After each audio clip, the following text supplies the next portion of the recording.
Hello guys, gumagamit man kayo ng Photolove na very trendy ngayon. I-share ko lang itong bad experience sa Photolove.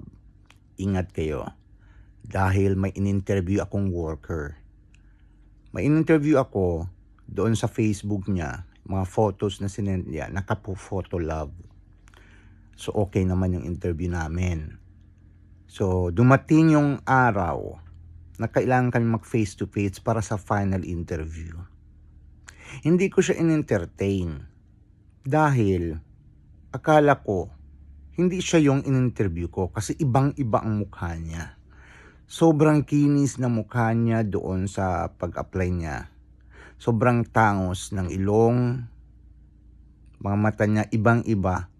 Nung nag-meet up na kami, hindi naman savage or hindi naman ako racist na whatsoever, pero ibang-iba ang mukha.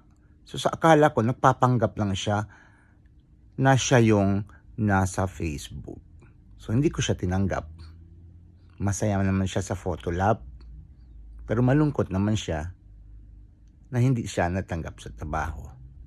So ingat kayo guys, huwag masyado sa Photolove.